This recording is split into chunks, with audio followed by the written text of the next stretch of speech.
Merci de votre attention, madame, monsieur. L'actualité ce soir, le bouquet final dans plusieurs cantons ce jeudi pour les Evala en pays Kabylie.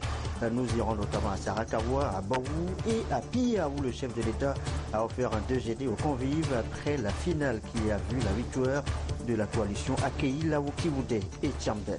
Le dernier 14 juillet du quinquennat de François Hollande, commémoré ce jeudi sur les Champs-Élysées. Un grand défilé militaire a marqué l'événement. Le 14 juillet s'élèvera aussi à Lobé, à l'ambassade de France. Enfin, de la photo en exposition ce soir, je vous amène à Goethe Institute pour un instant de vie raconté par 3 jeunes Togolais. L'expo, c'est un peu avant l'expo. Voilà, madame, monsieur, le sommaire, bienvenue et voici le journal. Bonsoir à tous. Bientôt le clap de fin pour les Evala 2016 dans la COSA. Plusieurs finales annoncent l'épilogue. On en parle largement dans un instant. Mais d'abord, cet entretien entre le chef de l'État et le ministre burkinabé de l'Intérieur et de la Sécurité, Simon Compaoré, reçu à Pia ce jeudi par le président Faure Gnassingbé. La teneur des échanges entre les deux hommes au micro de Nestor Mozou.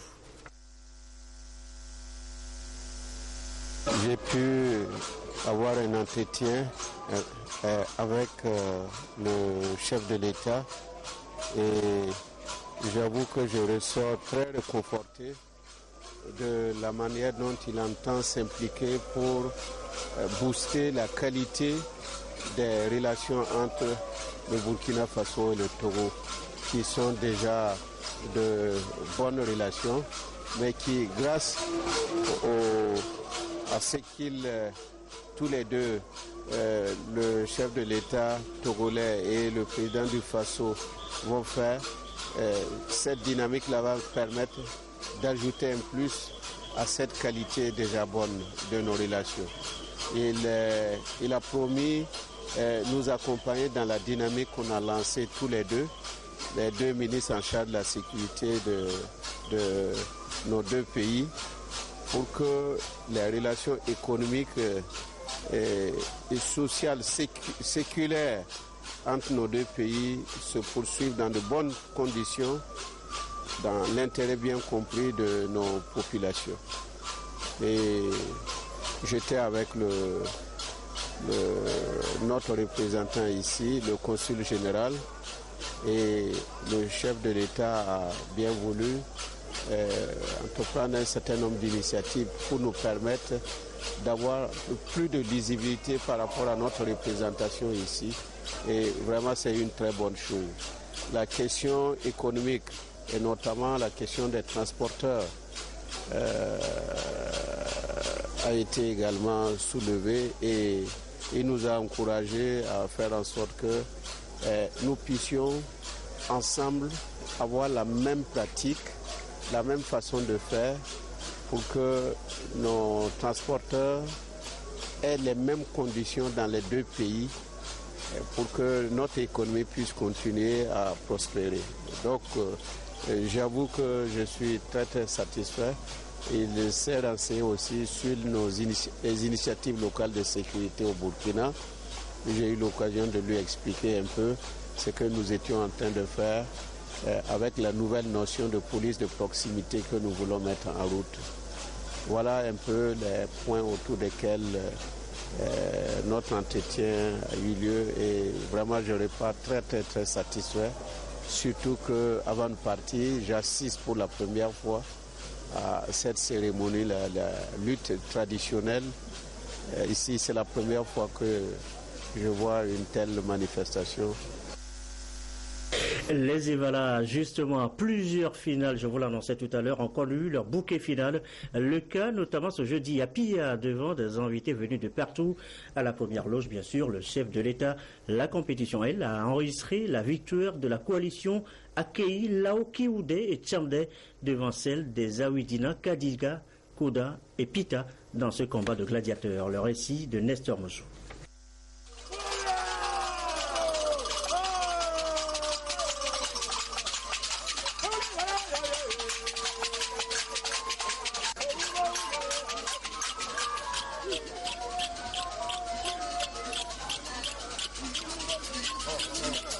Démarré le samedi, l'édition 2016 des Evala dans le canton de Pia a écrit sa dernière page ce matin sur le terrain rouge. La ferveur des supporters est au rendez-vous, le public aussi. Au devant de ce public, le président de la République.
La finale à Pia se dispute entre la coalition Akei Laoki Ude Chamde en blanc et celle en rouge composée des villages de Pita, Awidina, Kajika et Koda.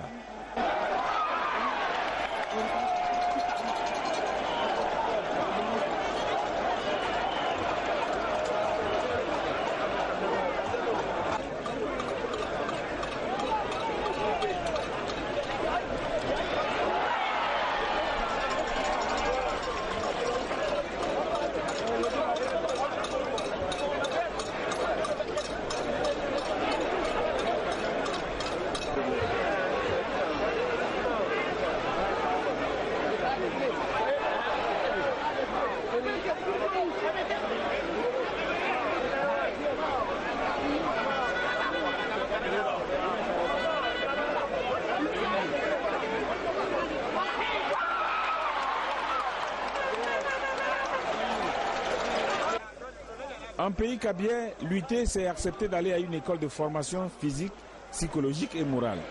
Une façon pour le jeune de prouver sa maturité. Pour gagner leurs adversaires, certains lutteurs peuvent compter sur leur force physique. Par contre, d'autres misent sur la technique.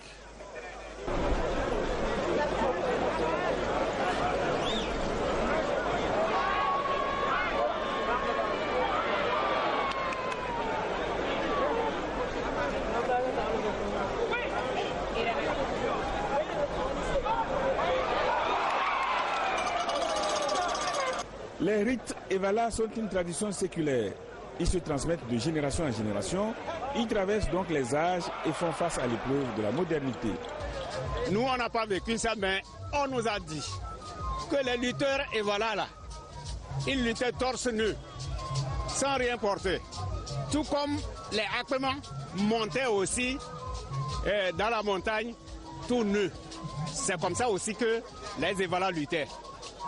Mais par la modernisation, on a constaté que c'était pas bon parce que après tout les étrangers viennent voir ce que nous faisons et il n'est pas du bon ton que ce qui doit être caché puisse être exposé au moment où il y a une grande foule. Quand on m'initiait, on m'a attrapé comme j'étais un voleur. Hein? On m'a saisi de force et jusqu'à chez mes oncles. Mais maintenant, il n'y a pas ça. Qu'est-ce qui a causé tout ça là? C'est l'arrivée de la religion qui a causé tout. Mais je dis que ce qui est que quand même nous avons la chance de réserver un peu quelque chose pour qu'on puisse nous distinguer des autres.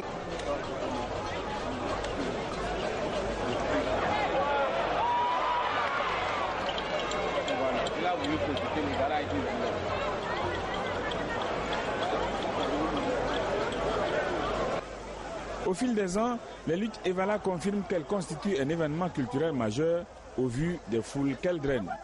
C'est la première fois que je viens au Togo et je suis vraiment impressionné par ce qui se passe derrière moi. C'est vraiment incroyable. Je trouve ça vraiment merveilleux. La lutte, je ne connaissais pas le sport national. Je crois que c'est le sport national ici. Je ne connaissais pas. C'est vraiment les équipes qui s'affrontent. Je trouve ça vraiment, c'est formidable, quoi.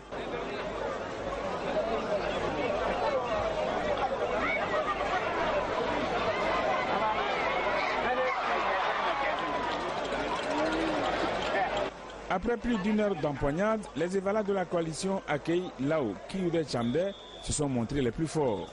Ils ont dicté leur loi à leurs adversaires de Pita, Awidina, Koda et Kadjika en marquant 56 points contre 27.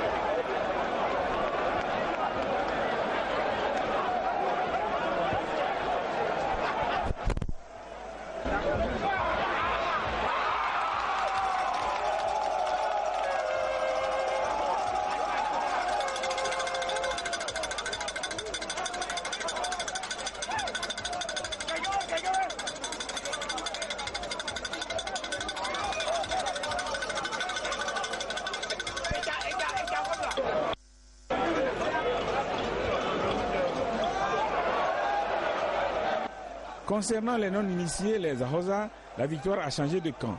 Ce sont les rouges de Awidina, Koda et Kadjika qui s'imposent par un score étriqué de 29 à 26.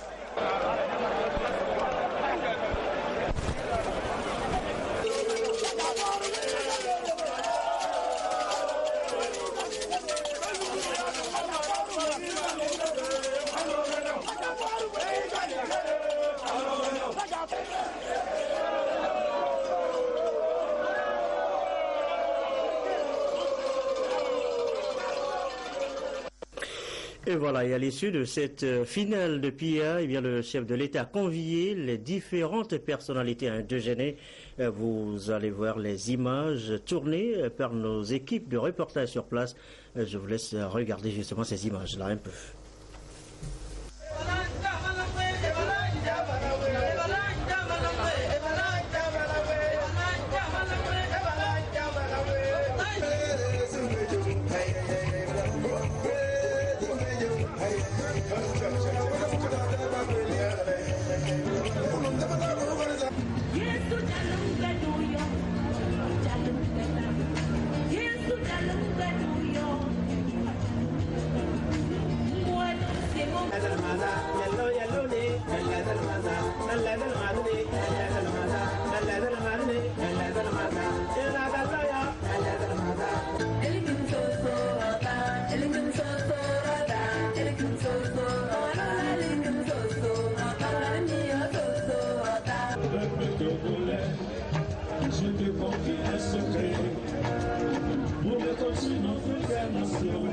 C'est dans l'attente de le dialogue. Il est inutile de croire que la main vient du ciel, car nous défendrons pour la prospérité du peuple.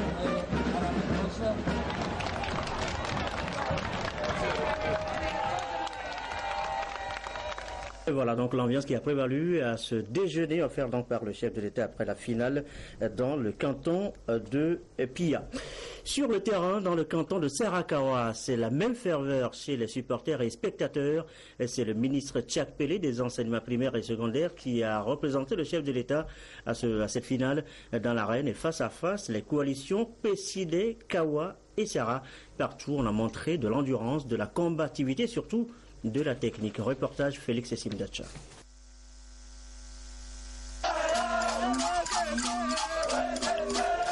Chez les lutteurs, chanter et danser permet certainement de dissiper la peur et se donner un peu plus de confiance. Raison pour laquelle ils se sont livrés à cet exercice avant la confrontation finale dans le canton de Sarakawa pour l'édition 2016 des luttes traditionnelles Evala.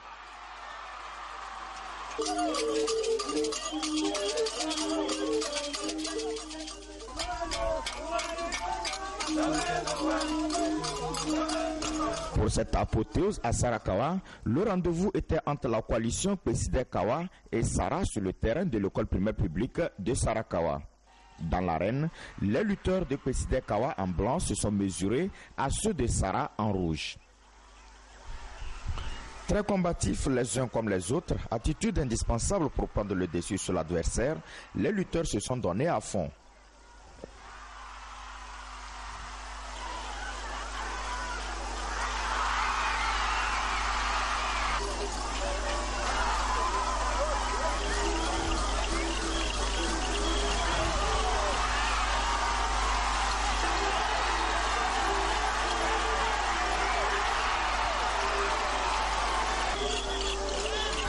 Certes, les empoignades se sont avérées rudes, mais la victoire a choisi un camp.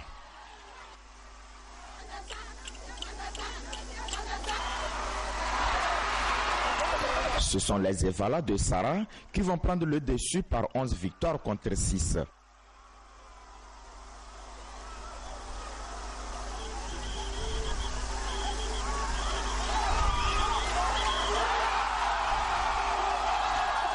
Un exploit que vont réaliser aussi les Ahosa de Sara 16 contre 8 pour Pesidekawa.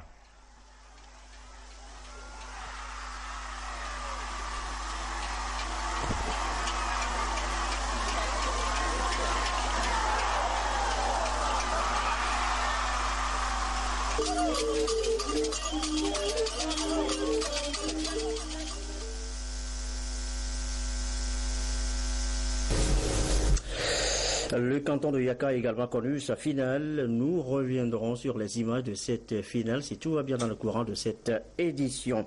Hier déjà, le canton de Baou a connu la grande effervescence de la finale. Baou affrontait Baouba avec l'avantage au finish pour les seconds. Baouba en présence du chef de l'État Félix Mdacha.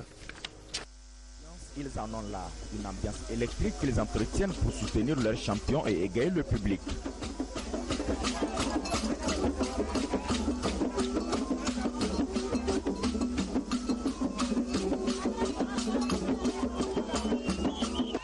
À Bou donc, l'heure était à la finale du canton disputée en présence du président de la République, Foresozimna Nyazingbe.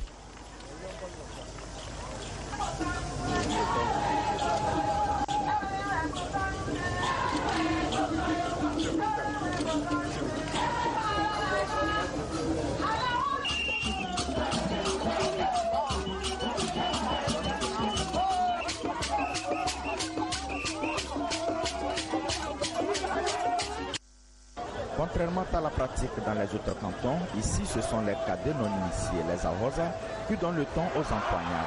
Dans ce duel de fin, Baouho en blanc s'est opposé à Baouba en rouge. Dans l'arène, les lutteurs galvanisés par le soutien de leurs supporters sont conscients de l'enjeu. Il leur fallait donc user de tous les stratèges pour vaincre le camp adverse. Et pour gagner, la forme des lutteurs n'est pas un facteur déterminant, même si quelquefois elle peut faire craindre l'adversaire.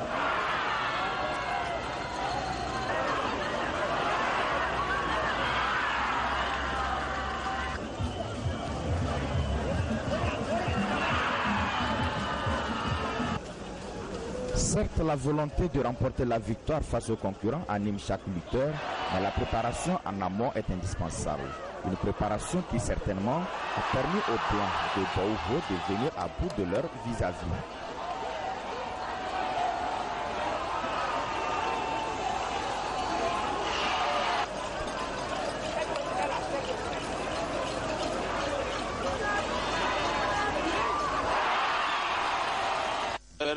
Les mois de juin déjà, on commence par les entraînements puisqu'il pleut déjà. Donc au champ, après le labour, on s'entraîne, on lutte, on fait tout. Donc après tout ça là, vous voyez, nos encadreurs s'organisent et nous entraînent sur les arènes déjà. Dans tous les quartiers, il y en a. Donc on se débrouille sous la rue, comme nous le disons finalement, c'est Ahoye, c'est le lieu de rencontre des Evala. Donc on s'organise là-bas et on lutte, petit feu, on s'organise. Les grands frères sont là, ils entraînent les enfants. C'est ça le secret, il faut avoir des grands derrière les enfants pour les pousser à la victoire.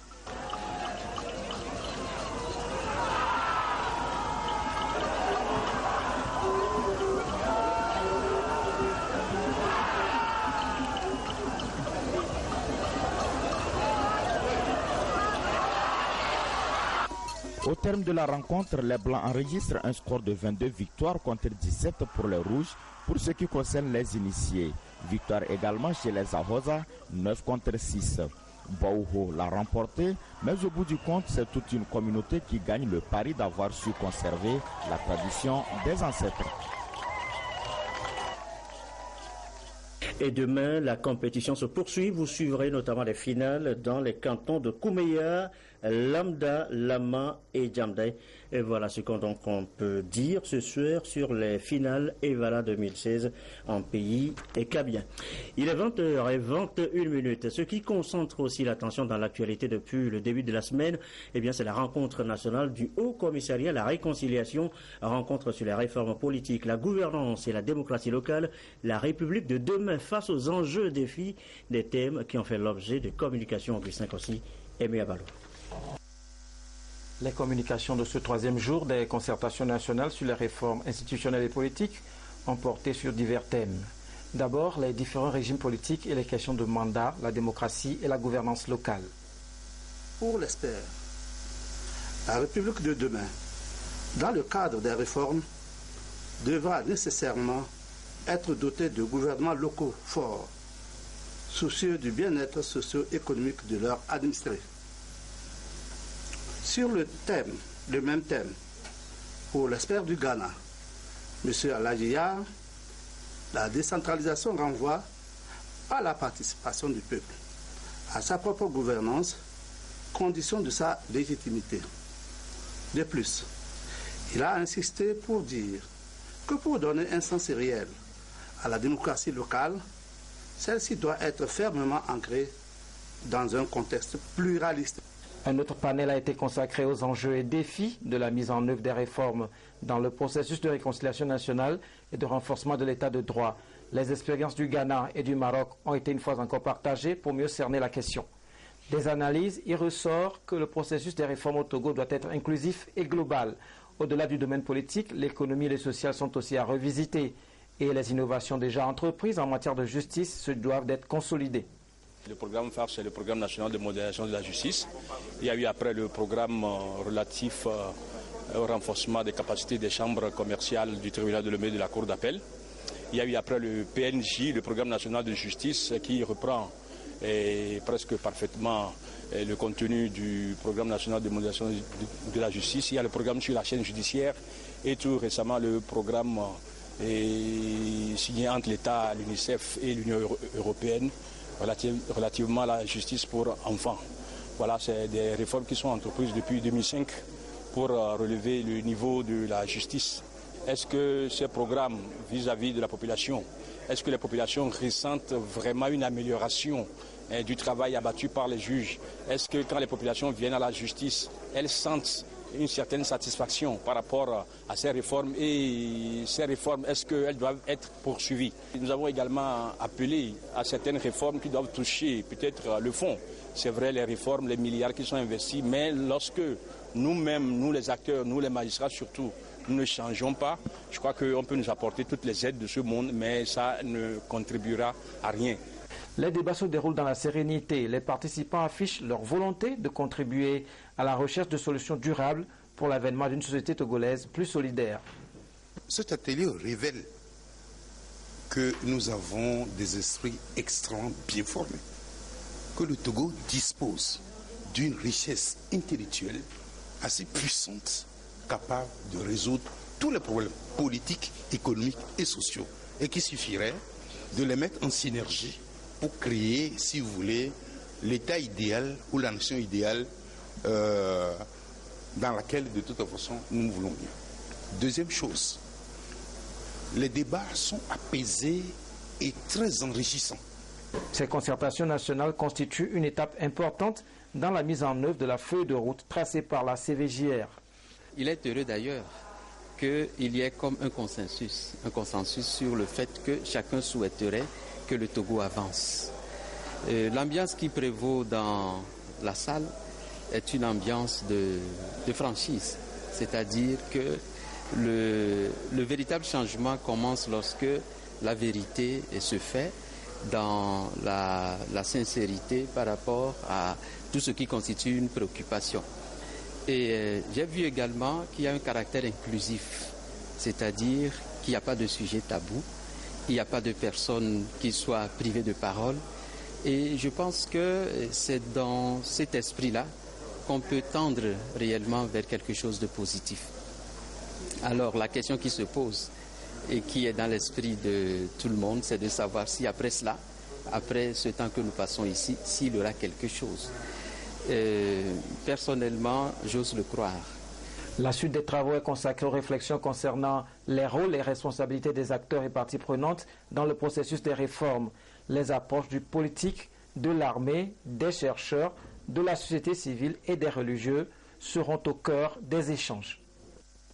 Et justement, que retenir de ces échanges de ce jeudi, 4e jour de ces concertations nationales sur les réformes politiques, religieuses, militaires, société civile ont planché sur les rôles et les responsabilités des acteurs et parties prenantes dans le processus des réformes.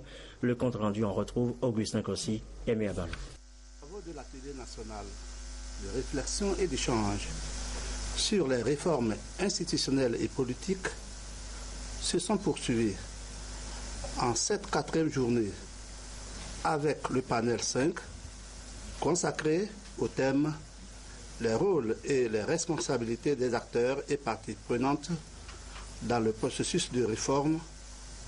Ce panel est subdivisé en 3 sous-panels. Premier sous-panel, l'approche du politique et de l'armée. En se référant aux recommandations de la CVJR, l'armée est cette institution qui s'est, dès le lendemain ou bien avant, s'est mise à poser des actes de refondation, de réforme par rapport à toute autre entité ou institution de notre pays. Notre mission est claire aujourd'hui et demain, défendre l'intégrité de notre territoire national et les intérêts supérieurs de la nation, y compris la protection de nos populations, afin que celles-ci puissent, dans un développement intégral, s'épanouir complètement. Les 2 autres plateformes de discussion ont été consacrées au point de vue des chercheurs, de la société civile et du religieux. Le débat est à savoir qu'est-ce qui est important, qu'est-ce qui est intéressant pour le peuple togolais. Et nous pensons aujourd'hui que faire les réformes, c'est prendre en compte l'ensemble des institutions de la République pour que demain, 5 ans après, 10 ans après, 20 ans après, ce que nous allons mettre dans ces réformes-là ne soit plus remis en cause. La plupart des communicateurs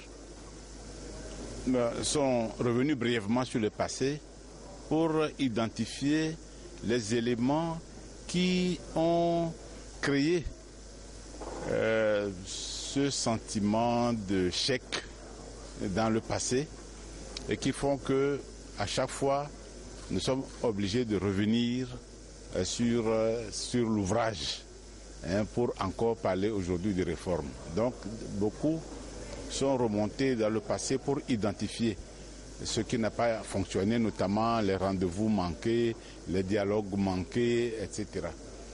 Mais surtout, il y a des propositions intéressantes et la plupart des propositions tournent de la nécessité pour les Togolais de s'efforcer de réaliser le consensus sur le minimum qu'il faut, que chacun doit concéder pour qu'on aboutisse aux réformes tant souhaitées par une bonne majorité de la population.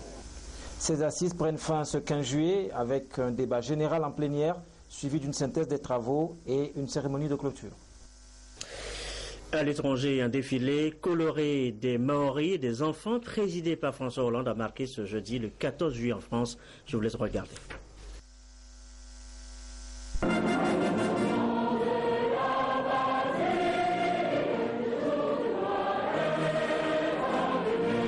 C'est une image forte voulue par le chef de l'État. 450 lycéens et collégiens entament la Marseillaise. Une résonance particulière en cette année marquée par les attentats. Et pour rendre hommage à celles et ceux qui toute l'année luttent contre le terrorisme, la brigade cynophile, les surveillants de prison et les douaniers ont défilé pour la première fois sur les Champs-Élysées. Autre symbole, la revue des troupes qui cette année avait un sens tout particulier pour le chef de l'État, dont c'était le dernier défilé de ce quinquennat. Dans les airs, les Rafales, Mirage, hélicoptères Tigre ou encore les Alpha Jets aux couleurs tricolores ont survolé la capitale pour le plus grand bonheur des spectateurs. On est venu parce que c'est la fête nationale et puis parce qu'il y avait le défilé, les avions, les hélicoptères. Parce que lui, il aime beaucoup les hélicoptères. Avec tous les événements qui se sont passés ces derniers temps, on voulait aussi célébrer un petit peu ce qui se passait, cette union qu'il y a entre tous les Français. Un 14 juillet marqué aussi par l'histoire, avec comme invité d'honneur les guerriers maoris de Nouvelle-Zélande, aux côtés des troupes australiennes, en hommage à leur participation à la bataille de la Somme pendant la Première Guerre mondiale. Le 14 juillet est célébré également à Lomé, à l'ambassade de France au Togo, autour de Marc Fonbustier. Dans les discours, enjeux et défis ont rimé avec menaces. Pierre Sessoukwa pour le compte rendu.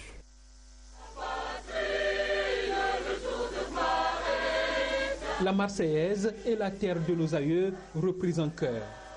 Et c'est l'expression de la solennité du moment. Le 14 juillet, fête nationale française ou la célébration de la prise de la Bastille. À la résidence de l'ambassade de France au Togo, diplomates, politiques, citoyens français, togolais, mais aussi d'ailleurs, se sont retrouvés pour commémorer cette date historique. Et comme l'occasion s'y prête, les convives ont été gratifiés de 2 interventions. La première de Marc Fonbustier, l'émissaire du Quai d'Orsay au Togo. Si les 2 premières parties de son allocution ont d'abord porté sur le monde et la sous-région, les 2 dernières vont être consacrées au Togo et les relations franco-togolaises. Le Togo voit poindre quelques défis dans lesquels, vous le savez, la France, mon pays, a été, est et sera à ses côtés, comme tous les amis de ce pays, si accueillants et si attachants. Le Togo a l'énergie et le potentiel pour les relever. Il y a un défi budgétaire, puisqu'il faut parvenir, et c'est une opération complexe, à financer les moteurs de la croissance potentielle sans générer une dette insoutenable. Un défi sécuritaire, puisque le pari du Togo, c'est l'ouverture tous azimuts, la constitution d'une plateforme multiservice attractive sur tous les plans. Un défi socio-économique, celui d'une croissance vraiment inclusive. C'est le défi d'un schéma de développement ambitieux, celui voulu par le président de la République, qui doit pouvoir provoquer, à partir de pôles structurants, des ondes de revenus successives, bénéficiant in fine à toutes les couches sociales. Le défi de l'éducation et de la formation, le défi de l'unité dans la diversité, je suis confiant et optimiste. Je le suis par nature et par raison, sur la capacité de vos dirigeants, de vos cadres, de votre peuple, des Togolaises et des Togolais, à relever ces défis et à faire grandir encore ce pays. La célébration du 14 juillet, édition 2016, intervient dans un contexte jugé tendu, marqué par d'intenses événements qui d'ailleurs constituent autant de défis que d'opportunités. Le mandataire du gouvernement pour la circonstance réitère l'engagement du Togo à préserver la paix, assurer la prospérité et le bien-être partagé. Tous les progrès que le Togo a réalisés et toutes les avancées enregistrées, nous les devons avant tout aux efforts collectifs des Togolaises et des Togolais. Mais nous les devons aussi à l'accompagnement et aux appuis multiformes des pays amis et des partenaires du Togo, parmi lesquels la France. Oui, la France reste un grand pays ami et un partenaire solide et historique du Togo. Ces dernières années, nos relations ont continué à s'intensifier et à s'approfondir. C'est là le sens des nombreux chantiers et des multiples initiatives et actions dont vous avez mentionné quelques-uns, Monsieur l'ambassadeur, et pour lesquels la France continue à apporter au Togo et au peuple togolais une contribution hautement appréciée. Au-delà du cérémonial, c'est surtout la fraternité entre les peuples togolais et français qui est ici célébrée. Et chacun a pu porter son verre en l'honneur de la coopération franco-togolaise, signe que les relations d'amitié et de coopération entre les deux pays ont encore de beaux jours devant elles. Un reportage signé Pierre Sessoupo. On en vient maintenant au sport dans cette actualité quelque peu longue. L'actualité était dense. Donc aujourd'hui, voici le Monsieur Sport de tous les jeudis, Claude Amand, de son état. Bonsoir Claude. Bonsoir Gerson. Et le 14 juillet n'est toujours pas loin. On va parler du Tour de France cycliste 2016. La 12e étape a été courue aujourd'hui entre Montpellier et Ventoux. Une étape remportée par le Belge Thomas de Gent devant son compatriote Serge Poes. Christopher Froome a failli perdre son maillot jaune après un incident de course qui l'a forcé à continuer à pied. Mais le jury s'est montré clément. Vous ne rêvez pas, en pleine ascension du Mont Ventoux, grand final de la 12e étape du Tour de France, Chris Froome court entre la foule Massella, épilogue inattendu d'une étape remportée par le Belge de Gent. Parti de Montpellier, le peloton se retrouve au pied du Mont Ventoux avec plus de 7 minutes de retard sur un groupe de 15 coureurs qui a compté jusqu'à 18 minutes d'avance. Si à l'avant l'échappée explose, le groupe de favoris monte sous l'impulsion de la Sky. Quand Chris Froome attaque, seul Richie Porte puis Bokeh Mollema reste dans sa roue. Nero Quintana est lâché, mais pour un temps seulement. Non loin du chalet Reynard, incident de course derrière une moto, Porte, Froome et Mollema chutent. Image hallucinante, le maillot jaune continue à pied avant de récupérer un vélo de secours. Le Britannique doit attendre sa voiture du Team Sky pour récupérer une bicyclette digne de ce nom. Le tenant du titre, accompagné par son coéquipier Henao, franchit finalement la ligne d'arrivée avec 6 minutes 45 de retard sur le vainqueur du jour, le Belge Thomas de Gent. Chris Froome perd le maillot au profit du jeune Britannique Adam Yates avant de se voir rétrocéder la dite tunique par les commissaires. Plus tôt dans la journée, mauvais 14 juillet pour Thibaut Pinot, distancé après un coup de bordure à 85 km de l'arrivée. Le porteur du maillot à pois ne reviendra pas. À 32 km de la ligne chute de Simon Gerrans et de De Sky, Froome attend ses coéquipiers, le peloton aussi. Les trois échappés filent donc vers la victoire finale. Powell, Navarro et De Gent. C'est finalement le dernier cité belge de la Lotto Soudal qui remporte cette improbable étape du Mont Ventoux. Christopher Froome reste donc en tête du général. Adam Yates deuxième. Bokeh Mollema complète le trio de tête. Quatrième place pour Nero Quintana. Le premier français est cinquième. Il s'agit de Romain Bardet. Sixième place pour Alejandro Valverde. Joaquim Rodriguez, lui, est de retour dans le top 10. Et voilà donc pour le cyclisme, un peu le sujet multisport. Que retenir exactement, Claude Amand, ce soir? Gerson, nous avons le football avec les matchs amicaux test avant la reprise de la nouvelle saison, les transferts, et puis la liste des basketteurs français retenus pour les Jeux Olympiques de Rio. Sortie de la saison, les joueurs d'Unai Emery, le nouvel entraîneur espagnol, ont battu West Bromwich 2-1. Hatem Ben Arfa a joué toute la rencontre qui débute sur cette erreur de David Luiz qui trompe Kevin Trapp. Adrien Rabiot entre à la pause. C'est lui qui égalise avant le but de la victoire inscrit par Lucas Moura. Prochain match pour le PSG le 24 juillet face à l'Inter Milan. Parmi les autres matchs amicaux, l'Olympique de Marseille s'est incliné 2-1 face au club suisse de Lausanne Sport. De son côté, Monaco a cartonné le Sporting Portugal grâce notamment à un doublé de Radamel Falcao. René Girard a quant à lui remporté son premier match avec le FC Nantes. Enfin en Italie, la Roma s'est imposée 16-0 face à Pinzolo, une équipe de 4e division italienne. Mais la palme revient à la Lazio avec un succès 19-0 face à Oronzo. Lui n'était pas sur le terrain hier soir. Lucas Digne a signé au Barça, c'est officiel. Le joueur du Paris Saint-Germain, prêté à la Roma la saison dernière, s'engage pour 5 saisons avec le club catalan. Le Barça a payé 16,5 millions d'euros, plus 4 de bonus éventuels pour recruter le jeune latéral de 22 ans, récent vice-champion d'Europe avec les Bleus. Après 16 ans sous le maillot bleu, Tony Parker s'apprête à vivre sa dernière aventure en équipe de France. Le meneur des Spurs tentera au mois d'août de décrocher une 5e médaille internationale, sa première olympique. Sans surprise, il fait partie des 12 joueurs retenus par Vincent Collet pour Rio. Autre homme de base du sélectionneur, Dio le capitaine, Pietrus, Gelabal et Batum sont bien présents, tout comme Nando De Colo, le nouveau leader de l'équipe. Rudy Gobert, absent du TQO et du voyage, contrairement à Evan Fournier. À la place de l'arrière d'Orlando, Collet a préféré sélectionner Antoine Dio et Charles Cahudi. Dès le 20 juillet, l'équipe de France se retrouvera pour une journée de cohésion à Arcachon à l'initiative de Boris Dio. Direction ensuite Pau pour un stage de 5 jours avant de rejoindre l'Argentine pour un tournoi amical. Les Jeux Olympiques débuteront ensuite le 6 août. La France se retrouve dans le groupe A en compagnie des États-Unis, la Serbie, l'Australie, la Chine et le Venezuela. Bien, Claude, ce sera tout pour... C'est tout hier soir, rendez-vous samedi dans Sport et Détente. Merci beaucoup, Claude. On va boucler cette édition quelque peu longue.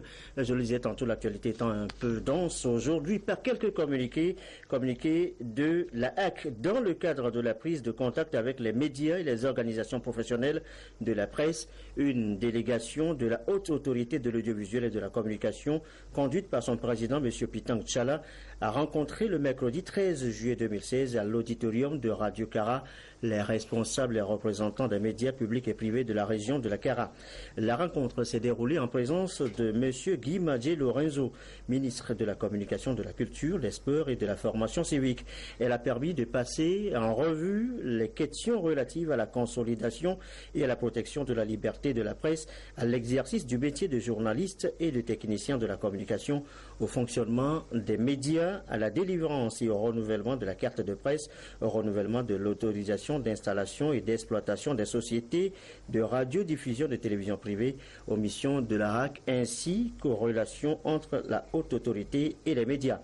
À cet effet, M. Pitang Tchala, en invitant les professionnels de la communication au respect de la déontologie et de l'éthique et de leur métier, ainsi qu'à la dignité et à la vie privée des citoyens, a mis l'accent sur la nécessité d'un partenariat fécond entre la HAC et les médias en vue de la promotion du professionnalisme, des valeurs citoyennes, de l'unité nationale et de la paix. M. Guy Madje Lorenzo a exprimé son adhésion à cette initiative de la HAC et renouvelé l'engagement du gouvernement à continuer à œuvrer au renforcement des capacités des professionnels de la presse afin de promouvoir une presse togolaise pluraliste, dynamique et responsable. La rencontre a regroupé une trentaine de représentants des médias écrits et audiovisuels privés et publics ayant leur siège ou bureau dans 5 préfectures de la région de la Cara. D'autres rencontres de ce genre sont prévues dans la région maritime centrale, des plateaux et des savanes.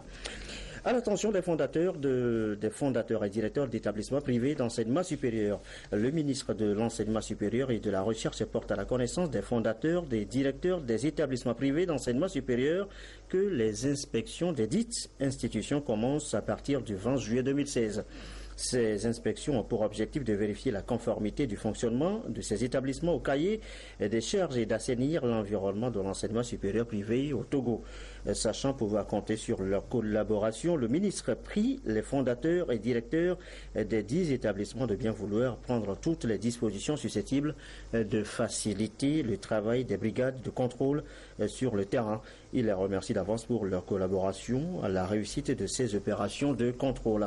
Enfin, communiqué relatif à la perception de l'impôt sur le revenu des transporteurs routiers, le commissaire général de l'Office togolais des recettes rappelle le contribuable soumis au paiement d'impôt sur le revenu des transporteurs routiers, communément appelé IRTR, communément donc appelé trimestre, que la perception de cet impôt au titre du 2e trimestre 2016 débuté depuis le 1er juillet 2016 se poursuivra jusqu'au 31 juillet 2016.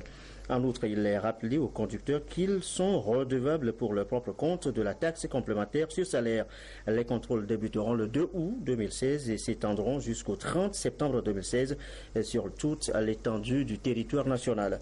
Les retardataires s'exposent à la rigueur de la loi. Le commissaire général de l'Office togolais des recettes compte sur le civisme de tous. Voilà qui met fin à cette édition, je vous le disais, quelque peu longue, due à la densité justement de l'actualité, toutes nos excuses. C'est donc la fin de cette édition. Je vous souhaite une très belle soirée.